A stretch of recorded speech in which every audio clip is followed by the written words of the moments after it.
नाज़रीन ग्रामी, नासा के मिशन अपोलो 10 और 11 के जरिए हाल ही में चांद की जो तस्वीर ली गई, इससे साफ तौर पर पता चलता है कि जमाना माजी में चांद दो हिस्सों में तकसीम हुआ था। ये तस्वीर नासा की सरकारी वेबसाइट पर मौजूद है। नासा के साइंसदान भी चांद के दो टुकड़े होने वाले मौजे को सच मान चुके हैं। नासा की जानिब से शेयर की जाने वाली इस तस्वीर में रॉकी बेल्ट के मकाम पर चांद दो हिस्सों में तकसीम हुआ नजर आता है। क्या वाकई साइंस इस बात की तस्दीक करती है कि चांद के दो टुकड़े हुए थे? इस ज़िमन में एक अहम वाकया आपसे शेयर करेंगे, जिसे सुनकर आप भी अश अश कर उठेंगे कि यह वाकया 1400 साल कबल वकूफ पजीर होने वाले वाक़े शक्कुल कमर को सच करता है।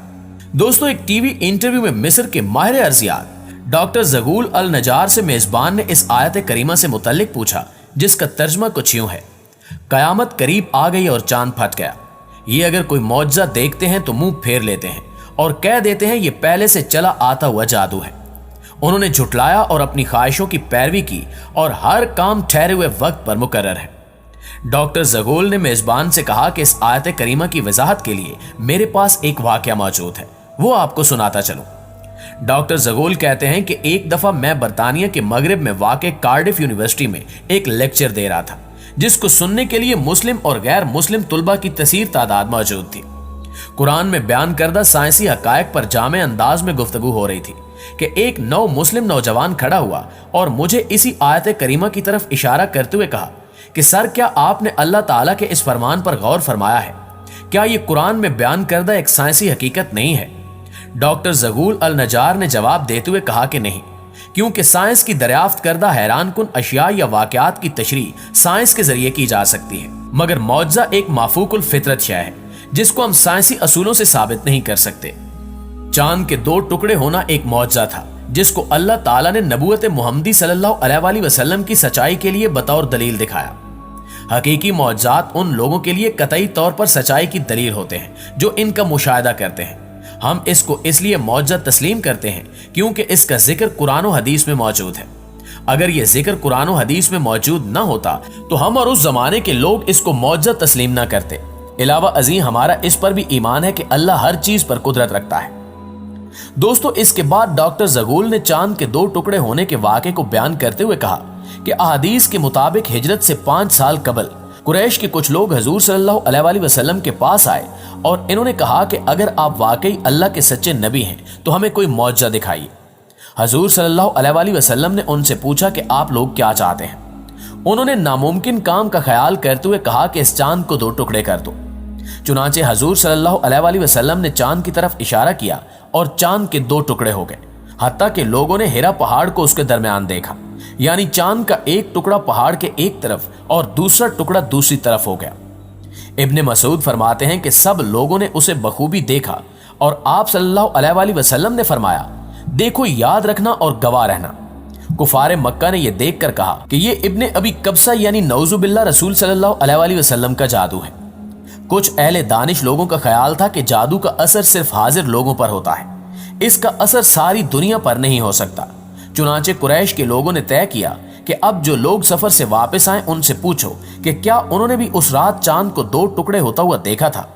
चुनांचे जब लोग सफर से वापस आए तो उनसे पूछा गया तो उन्होंने भी इसकी तस्दीक की कि हाँ, फलां शब हमने चांद के दो टुकड़े होते देखा है। कुफार के मजमा ने यह तय किया था कि अगर बाहर के लोग आकर यही कहें तो हजूर सल्लल्लाहु अलैहि वसल्लम की सच्चाई में कोई शक नहीं। अब जो बाहर से आया, जब कभी आया, जिस तरफ से आया, हर एक ने इसकी शहादत दी कि हमने अपनी आंखों से देखा है। इस शहादत पर कुछ लोगों ने इस मौजे का यकीन कर लिया, मगर कुफार की अक्सरियत फिर भी इनकार पर अड़ी रही। नाज़रीन ग्रामी, डॉक्टर ज़गूल ये वाकया सुना ही रहे थे कि इसी दौरान एक बरतानवी मुस्लिम नौजवान खड़ा हुआ और अपना तारुफ कराते हुए कहा कि मेरा नाम दाऊद मूसा है, मैं इस्लामी पार्टी बरतानिया का सदर हूं। वो अपनी बात जारी रखते हुए बोला कि सर, अगर आप इजाजत दें तो इस मौजू के मुताल्लिक मैं भी कुछ अर्ज करना चाहता हूं। मैंने कहा कि ठीक है, तुम बात कर सकते हो। उसने अपनी बात को आगे बढ़ाते हुए कहा कि इस्लाम कबूल करने से पहले जब मैं मुख्तलिफ मज़ाहिब की तहकीक कर रहा था तो एक मुसलमान दोस्त ने मुझे कुरान शरीफ की इंग्लिश तफसीर पेश की। मैंने उसका शुक्रिया अदा किया और उसके घर से ले आया। घर आकर जब मैंने कुरान को खोला तो सबसे पहले मेरी नजर जिस सफ़े पर पड़ी वो यही सूरह अल कमर की इब्तिदाई आयात थी। इन आयात का तर्जमा और तफसीर पढ़ने के बाद मैंने अपने आप से कहा कि क्या इस बात में कोई मंतक है کیا یہ ممکن ہے کہ چاند کے دو ٹکڑے ہوں اور پھر آپس میں دوبارہ جڑ جائیں؟ وہ کون سی طاقت تھی جس نے ایسا کیا؟ ان آیات کریمہ نے مجھے اس بات پر آمادہ کیا کہ میں قرآن کا مطالعہ برابر جاری رکھوں۔ کچھ عرصے بعد میں اپنے گھریلو کاموں میں مصروف ہو گیا، مگر میرے اندر سچائی کو جاننے کی تڑپ کا اللہ تعالیٰ کو خوب علم تھا۔ یہی وجہ ہے کہ خدا کا کرنا ایسا ہوا کہ ایک دن میں ٹی وی کے سامنے بیٹھا ہوا تھا۔ ٹی وی پر ایک باہمی مذاکرے کا پروگرام چل رہا تھا، جس میں ایک میزبان کے ساتھ 3 امریکی ماہرین فلکیات یعنی ناسا کے سائنسدان بیٹھے ہوئے تھے۔ ٹی وی شو کا میزبان سائنسدانوں پر الزامات لگا رہا تھا کہ اس وقت جب زمین پر بھوک، افلاس، بیماری اور جہالت نے ڈیرے ڈالے ہوئے ہیں، آپ لوگ بلا مقصد خلا میں دورے کرتے پھر رہے ہیں۔ جتنا روپیہ آپ خلائی تحقیق پر خرچ کر رہے ہیں، اگر وہ زمین پر خرچ کیا جائے تو کچھ اچھے منصوبے بنا کر لوگوں کی حالت کو بہتر بنایا جا سکتا ہے۔ اس برطانوی مسلم نوجوان داؤد موسیٰ نے بات جاری رکھتے ہوئے مزید بتایا کہ بحث میں حصہ لیتے ہوئے اور اپنے کام کا دفاع کرتے ہوئے ان تینوں سائنسدانوں کا کہنا تھا کہ یہ خلائی ٹیکنالوجی زندگی کے مختلف شعبوں، ادویات، صنعت اور زراعت کو وسیع پیمانے پر ترقی دینے میں استعمال ہوتی ہے۔ ہم سرمایہ کو ضائع نہیں کر رہے، بلکہ اس سے ایک انتہائی جدید ٹیکنالوجی کو فروغ دینے میں مدد مل رہی ہے۔ جب انہوں نے بتایا کہ چاند کے سفر پر آنے جانے کے انتظامات پر $1 کھرب خرچ آتا ہے، تو ٹی وی میزبان نے چیختے ہوئے کہا کہ یہ کیسا فضول پن ہے۔ ایک امریکی جھنڈے کو چاند پر لگانے کے لیے $1 کھرب خرچ کرنا کہاں کی عقل مندی ہے؟ سائنسدانوں نے جواباً کہا کہ نہیں، ہم چاند پر اس لیے نہیں گئے کہ ہم وہاں جھنڈا گاڑ سکیں، بلکہ ہمارا مقصد چاند کی بناوٹ کا جائزہ لینا تھا۔ دراصل ہم نے چاند پر ایک ایسی دریافت کی ہے جس کا لوگوں کو یقین دلانے کے لیے ہمیں اس سے 2 رقم بھی خرچ کرنا پڑ سکتی ہے، مگر تاحال لوگ اس بات کو نہ مانتے ہیں اور نہ کبھی مانیں گے۔ میزبان نے پوچھا کہ وہ دریافت کیا ہے۔ انہوں نے جواب دیتے ہوئے کہا کہ ایک دن چاند کے 2 ٹکڑے ہوئے تھے اور پھر یہ دوبارہ آپس میں مل گئے۔ میزبان نے پوچھا کہ آپ نے یہ چیز کس طرح محسوس کی؟ انہوں نے کہا کہ ہم نے تبدیل شدہ چٹانوں کی ایک ایسی پٹی وہاں دیکھی ہے کہ جس نے چاند کو اس کی سطح سے مرکز تک اور پھر مرکز سے اس کی دوسری سطح تک کو کاٹا ہوا ہے۔ انہوں نے مزید کہا کہ ہم نے اس بات کا تذکرہ ارضیاتی ماہرین سے بھی کیا ہے۔